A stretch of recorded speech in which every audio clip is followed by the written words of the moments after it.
Assalamualaikum warahmatullahi wabarakatuh. Hai teman-teman, perkenalkan saya Intan Nuraini.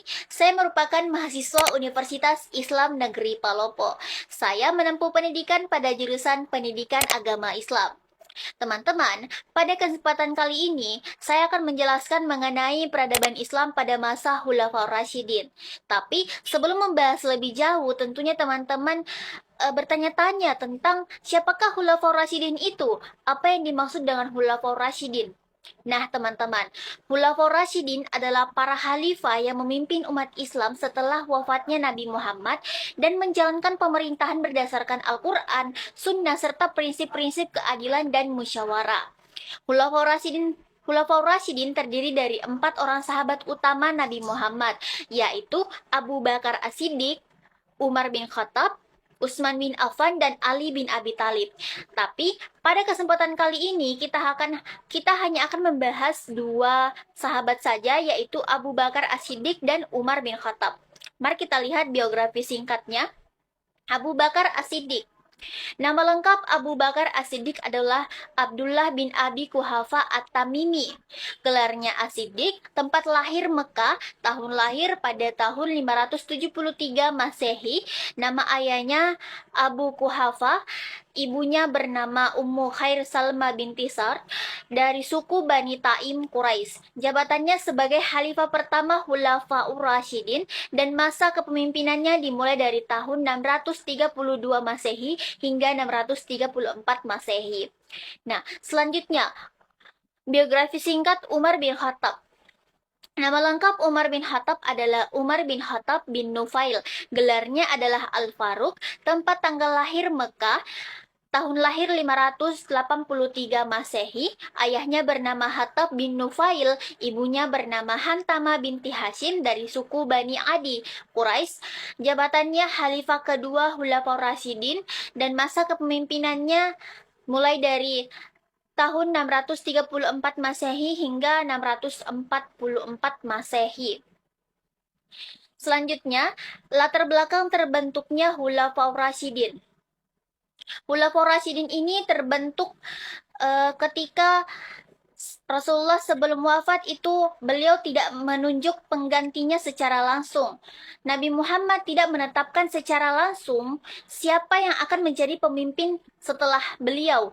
Hal ini tentunya memberikan kesempatan kepada umat Islam untuk menentukan pemimpin melalui musyawarah berdasarkan kemampuan dan kualitas calon pemimpin. Nah, musyawarah tersebut dilakukan di Sakifah Bani Sa'idah. Setelah Nabi wafat, para sahabat dari golongan Muhajirin dan Ansor berkumpul di Sakifah Bani Sa'idah untuk membahas kepemimpinan umat. Musyawarah ini dilakukan agar tidak terjadi perpecahan di kalangan umat Islam. Nah, dari hasil musyawarah tersebut, akhirnya terpilihlah Abu Bakar sebagai khalifah pertama. Kenapa Abu Bakar dipilih sebagai khalifah pertama? Karena Abu Bakar memiliki kedekatan dengan Nabi, pengalaman, ketakwaan, serta kepercayaan yang tinggi dari para sahabat. Pemilihannya diterima oleh mayoritas umat Islam pada saat itu. Nah, adapun tugas-tugas khalifah yang pertama adalah menjadi pemimpin tertinggi umat Islam, yang kedua, mengurus urusan agama dan negara, yang ketiga, menegakkan keadilan, yang keempat, menjaga keamanan masyarakat. Selanjutnya, perkembangan Islam pada masa Khulafaur Rasyidin.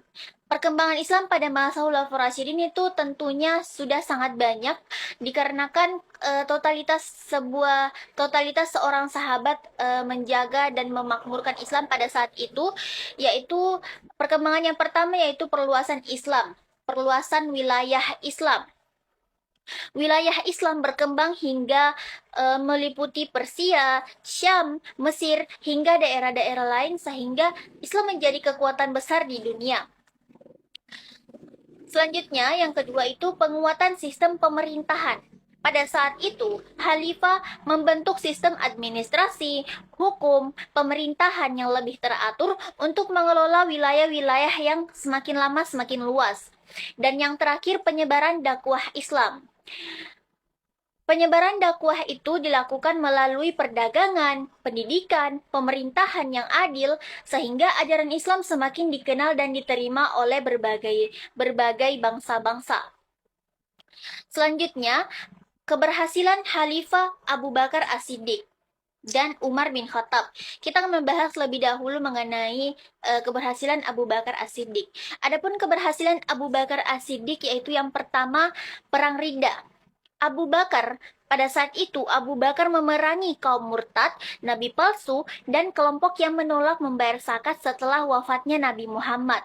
Keberhasilan ini menjaga persatuan dan keutuhan umat Islam pada saat itu. Yang kedua, penataan pemerintahan. Abu Bakar membagi wilayah kekuasaan Islam menjadi beberapa daerah dan merujuk amir serta wali untuk memudahkan pengelolaan pemerintahan. Yang ketiga, pembentukan Baitul Mal. Beliau mendirikan Baitul Mal sebagai lembaga yang mengelola keuangan negara untuk kepentingan umat dan pembangunan pemerintahan. Yang keempat, kodifikasi Al-Quran. Atas usulan Umar bin Khattab, Abu Bakar memerintahkan Sa'id bin Sabit mengumpulkan ayat-ayat Al-Quran menjadi satu mushaf untuk menjaga keasliannya. Jadi intinya, Abu Bakar ini berhasil menjaga persatuan umat, menstabilkan kondisi politik, serta menjaga kemurnian Al-Quran sebagai pedoman umat Islam. Terus selanjutnya, keberhasilan Khalifah Umar bin Khattab. Keberhasilan yang pertama yaitu perluasan wilayah Islam. Pada masanya Umar bin Khattab, wilayah Islam berkembang sangat luas sehingga mencangkup Syam, Yerusalem, Persia, Mesir, dan masih banyak lagi. Hal ini menjadikan Islam sebagai kekuatan besar di dunia. Yang kedua, pembentukan Majelis Syura. Umar membentuk Dewan Permusyawaratan yang berfungsi membantu khalifah dalam mengambil keputusan penting negara. Yang ketiga, pembagian provinsi dan pengawasan pejabat. Wilayah Islam dibagi menjadi beberapa provinsi yang dipimpin gubernur. Setiap pejabat diawasi agar tidak menyalahgunakan jabatan.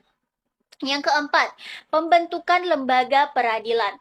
Umar pada saat itu mengangkat hakim-hakim khusus untuk menegakkan hukum secara adil dan independen. Yang kelima, penguatan sistem ekonomi. Umar pada saat itu mengembangkan Baitul Mal, mengatur zakat, kharaj atau pajak tanah, dan ghanimah sehingga keuangan negara itu lebih tertata. Jadi intinya, Umar ini berhasil memperluas wilayah Islam, membangun sistem pemerintahan yang teratur, serta meningkatkan kesejahteraan masyarakat melalui kebijakan politik dan ekonomi yang adil. Nah, dari kedua khalifah tersebut tentunya kita bisa menarik nilai-nilai keteladanan dari sifat-sifat dan kegigihannya dalam memimpin. Kita bisa memetik sifat jujur. Jujur, ini bisa kita lihat dari Abu Bakar. Kejujuran Abu Bakar membuat beliau dipercaya oleh Rasulullah dan seluruh umat Islam sehingga ia dipilih menjadi khalifah pertama. Terus tegas. Ini juga bisa dilihat dari ketegasan Abu Bakar. Ketegasannya itu terlihat ketika memerangi kaum murtad dan penolakan zakat demi menjaga persatuan umat Islam. Selanjutnya, adil. Adil ini dicontohkan dari Umar. Umar bin Khattab itu memperlakukan semua rakyat secara sama di hadapan hukum tanpa memandang kedudukan.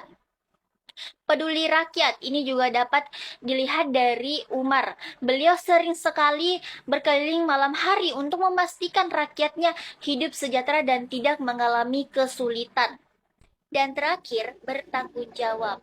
Mereka selalu merasa bertanggung jawab atas kondisi rakyatnya dan berusaha memberikan pelayanan terbaik bagi masyarakat Islam pada saat itu.